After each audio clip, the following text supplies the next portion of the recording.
Cervical cancer is a type of ailment that occurs in the cells of the cervix, the lower part of the uterus that connects to the female reproductive organ.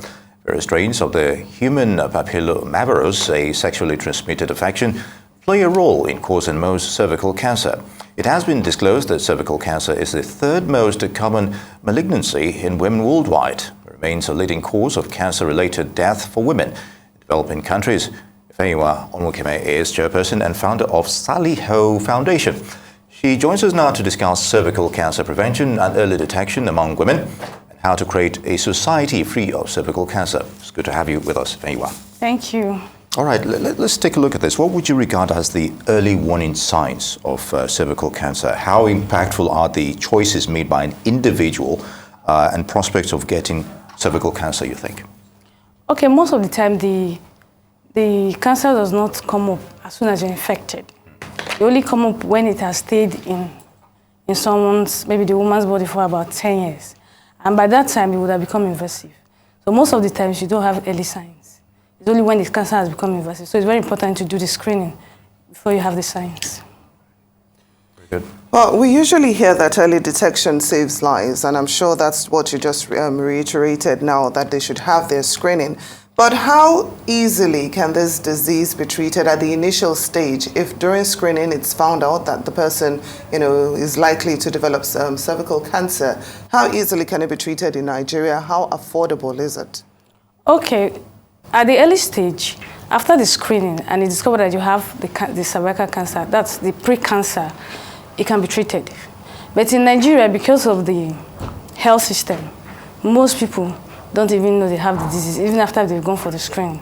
So we advise women to actually screen and also repeat the screening again, because most times when you screen, you might not likely see the precancers at that stage. So you have to repeat the screening in order for you to see the cancer. How often? The repetition? How often do you repeat the screening? Yes, it's something you do about maybe twice in 3 years. Yes, twice in 3 years you should do the screening. And we advise women to do as soon as they become sexually active. Yes, it's all good for screening, but how would you assess public health sector towards detection and treatment of the ailment? What are the challenges? Yes, when you go to some parts of Lagos, you have some specialized clinics, but they are private in nature, and then you have to think about the cost. So how would you assess that narrative? Okay, it's advisable if we can have a free cervical cancer screening center so that women can actually have this screening free. Because most people don't want is it prevalent in the public sector in terms of the government hospitals? Yes, it's prevalent. Yes, it is. If you go to the government hospital, definitely a lot of people come down with the disease. I could remember when I did a research at the National Hospital Abuja, I discovered that even a girl of 12 years had cervical cancer. She actually passed on. So it's actually prevalent in hospitals. So to a large extent, it could have been prevented because as young as 12, that's worrying. Yes, that's worrying. Yes, you can actually prevent it if you go for the screening. As soon as you become sexually active, it's preventable when you go for the screening. And that's why it's advisable as soon as a woman becomes sexually active, she's supposed to screen. Like the WHO, recently, they actually adopted a strategy for the elimination of cervical cancer, and by 2030. So they advise women, there's this strategy they brought, which is 90-70-90, and they actually advise women at age 35 they should screen. Then after age 70% of women at age 35 they should screen. Then after age 35, at 45 too, you should also screen. Yes. Oh. Okay. All right. Is it just about being fully sexually active? Yes. The prospect of getting this? Yes, because when you mentioned 12, yes, is it that the... possibility because she's from the north, so it's possible. Oh, yes. Okay. Well, of course, we do know that most times cervical cancer is caused by the human papillomavirus. But we do know that there's been vaccines that has been introduced globally. Yes. So how accessible is the vaccine and how affordable is it to Nigerian women? And how efficient actually is the vaccine? From what age can they start taking that vaccine? So many questions. Okay. According to WHO, women are advised to take the vaccine, or children or girls, young girls are advised to take the vaccine at age 15, according to WHO. Okay, but presently in Nigeria, the vaccine is available, it's very expensive. As that when I did my research in 2019, you have to take 3 doses, and it was about 8,000 plus. And and you have to take 3 doses. And I think I actually discussed it with some young girls, and they say they can't afford it. But as of now, it's about 15,000 plus, and you have to take 3 doses within a space of 6 months. And it's very efficient. Yeah. That's we have 2. We have Cervical and Gardasil. Very efficient. Yeah. All right, and it's available in Nigeria, but it's just that it's expensive. Even in private, in public hospitals, do we have them? No, we don't have them in public hospitals. Private hospitals mostly. Which goes back to one of the challenges I was talking about, the public health system vis-a-vis the private one. So why did you set up the Saliho Foundation, and how widespread is your activities in Nigeria? Okay, I actually started it in 2010, and since then we have been creating awareness on it. We actually started creating awareness in secondary school, senior students. So we actually speak to them, we distribute flyers, we give them exercise book that contains some information on cervical cancer, how to prevent it, and early detection. Also discourage them from premarital sex or early sex. So we've been creating awareness via television like this. We go to radio station, we talk about it.